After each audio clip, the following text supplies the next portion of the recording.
Y con esta pregunta le doy la bienvenida a Edwin Herrera, quien es analista político. Estimado Edwin, buenas noches, bienvenido a Canal Virgen de Copacabana. Muy buenas noches, un placer enorme estar en contacto con ustedes, atento a sus inquietudes periodísticas. Desde este panorama de la crisis que está viviendo el país después de 20 años de hegemonía del poder por parte del movimiento al socialismo, algunos sectores sociales se han manifestado, entre ellos mineros y los maestros en el área rural, quienes indican que las próximas elecciones significarían el fin del movimiento al socialismo. ¿Este panorama es posible para el partido de gobierno? Es difícil creer que el movimiento al socialismo pueda desaparecer en las elecciones de este año. Mucho va a depender de la candidatura presidencial que lleven adelante, en realidad el binomio presidencial que se inscriba ante el Tribunal Supremo Electoral. El que tiene menos posibilidades, está muy bajo en los porcentajes, es el presidente Luis Arce, pero siempre hay posibilidades hasta que no se cumpla en plazo de que pueda haber alguna sorpresa, de que eventualmente incluso el candidato o candidata a la vicepresidencia también pueda aportar con su imagen, con su trayectoria, con su experiencia, con su representatividad. Así que todavía es muy pronto, pienso yo, para hablar de una posible desaparición o que el MAS no obtenga el 3% de la votación, lo que supondría la cancelación de su personalidad jurídica. Precisamente algunos de los sectores sociales indican de que estarían perdiendo el apoyo de las organizaciones por esta pugna interna de poder que tuvieron. Eso aunado al alejamiento del expresidente Evo Morales, quien se ha llevado a gran parte del partido, por lo menos en el sector del Chapare y una parte de Potosí, nos indican las estadísticas. Entonces, sobrepasar el 3% es posible pese a que vaya un candidato que no tenga mucha popularidad. Eso significa que el movimiento al socialismo tiene la opción de rearticularse. ¿Qué tendría que hacer en ese panorama el MAS para poder retomar la fuerza que tuvo y que ha estado perdiendo? Hay algo que queda bastante claro ya a estas alturas, después de 20 años de gobiernos, después de este resquebrajamiento en facciones, y es que el movimiento al socialismo, como ha ocurrido en la historia del país, con partidos también hegemónicos como el MNR en la década del 50, del 60, es que ya no va a obtener la hegemonía que tenía hasta hace unos años. Eso es una claridad que hay que tenerla siempre presente. A partir de eso, lo que tienen que hacer es pensar en que no solamente está la subsistencia como partido político nacional, sino también el ofrecerle un nuevo horizonte a la gente, porque está claro también que este modelo estatal que ha planteado el movimiento al socialismo en el 2005 y con el que ha ganado las elecciones ese año y ha empezado a gobernar a partir del 2006, ya se ha agotado. O sea, quieran o no quieran, ese modelo estatal ya ha sufrido, ya ha tenido su ciclo y por tanto llegó la hora para reinventarse políticamente para el MAS. ¿Quién va a tomar esa bandera? ¿Quién va a hacer el deporte, el estandarte de este MAS, digamos, renovado, 2.0 o como se le quiera llamar? Eso tienen que debatirlo de manera intensa, de manera clara, de manera incluso hasta generosa los dirigentes del movimiento al socialismo, porque si ofrecen una candidatura fresca, renovada, que salga de los propios sectores sociales, les puede ir bien, pero si siguen con estas mezquindades de seguir bloqueando a nuevos liderazgos, ahí la cosa se le puede pintar cuesta arriba al movimiento al socialismo. Son cambios importantes. Se ha dicho que va a haber un congreso el próximo mes.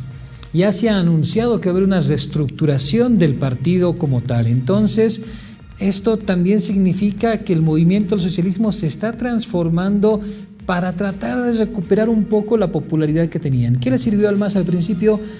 Ser el partido emblema del pueblo, estar del lado de la gente más humilde, de la gente trabajadora, de la gente del campo. Esa figura se ha transformado con los años. ¿Es buen camino que ellos intenten retomar esa primera visión? Sí, es algo instintivo también en términos políticos, pero parece que el Congreso que se va a llevar a cabo en este fin de mes también tiene como destino eliminar estas limitaciones para la militancia para la dirigencia y por supuesto para las candidaturas. ¿Se acuerdan, amigos del canal, que hay como una especie de condición al que ser militante por 10 años dentro del MAS? Si no, uno no puede ser dirigente y menos candidato. Esa es una limitante, por ejemplo, para el actual presidente Luis Arce. Si eliminan este requisito, esta restricción, entonces Luis Arce asumiría esta militancia plena del movimiento al socialismo y por tanto estaría habilitado para buscar la reelección presidencial. Parece que ese es el principal motivo de este Congreso que va a modificar los estatutos del MAS. Y con eso ya puede luego caminar hacia la proclamación que aparentemente se va a llevar a cabo el 10 de abril, una vez que ya se modifiquen los estatutos del MAS.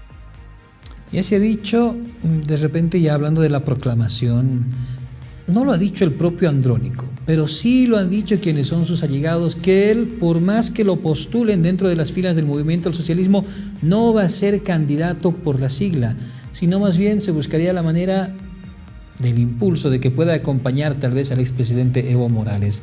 Si el movimiento al socialismo de Grover García ahora no convence a Andrónico Rodríguez, ¿sería un golpe duro para el mismo partido? Sí, por supuesto que sí, porque Andrónico Rodríguez tiene todavía la posibilidad de conformar una especie de coalición, de bloque de izquierda popular vinculada con los sectores indígenas originarios del país. No hay que olvidar que todavía no se está pensando qué va a ocurrir con el movimiento del tercer sistema, con Morena, con este partido recientemente nacido en el Alto, con el propio MAS, que puede tomar otra decisión y abrirse a conformar una especie de bloque, de coalición de izquierda, indígena, originario, campesina. Entonces, todavía hay mucho terreno que recorrer, así que quienes piensen que es blanco o negro, quizás pueden estar equivocándose y puede surgir un movimiento, un bloque, una especie de coalición más de izquierda que enfrente a una coalición más de derecha tradicional y a un bloque más de centro que también se está estructurando en el país. Andrónico Rodríguez tendrá la posibilidad de ser presidente en caso de que fuera para ese espacio. Sí, con toda seguridad, porque Andrónico Rodríguez lo que está representando es muy interesante. Él de alguna manera personifica la renovación, personifica el hecho de que también es de un sector indígena, cocalero, digamos rural de nuestro país. Es una persona que ya tiene experiencia en el manejo del Estado a través de la presidencia del Senado, es vicepresidente de las 6 federaciones de cocaleros del trópico cochabambino, tiene muchas credenciales como para asumir la candidatura a la presidencia. No tiene la experiencia política, por ejemplo, de Evo Morales, es un verdadero animal político, pero eso también se adquiere con el tiempo, así que yo creo que si el MAS actúa inteligentemente y le abre la posibilidad a Andrónico Rodríguez, va a ser un gran competidor en estas elecciones nacionales. Cambiamos un poquito el tema, ya tenemos más claro el panorama de lo que pasa con el movimiento al socialismo. Es poco probable que lleguen a perder la sigla en estas elecciones. Andrónico Rodríguez es una pieza clave, popularmente hablando en este momento que está viviendo la sigla, o de repente el expresidente Evo Morales desde su nuevo partido político, una ficha que ambos lados podrían jugar en caso de que Andrónico se decidiera por uno de ellos. Pero eso es lo que pasa en el MAS, lo que pasa al frente, en la oposición. Jorge Tuto Quiroga y Samuel Doria Medina, ¿cuál es la perspectiva de ese ángulo? Bueno, se han conocido en estas últimas horas el contenido de las preguntas, de las encuestas simultáneas que se van a hacer para elegir al candidato único del bloque de oposición. Y lamentablemente, para mí es una gran sorpresa, por ejemplo, ver que en 4 de las 5 preguntas se está midiendo a Evo Morales, de quien dicen los partidarios de Tuto Quiroga y de Samuel Doria Medina que no puede participar, que está inhabilitado, que la Constitución le prohíbe, pero no sé por qué están midiendo a Evo Morales en esta encuesta. Es como mandar un doble mensaje al electorado.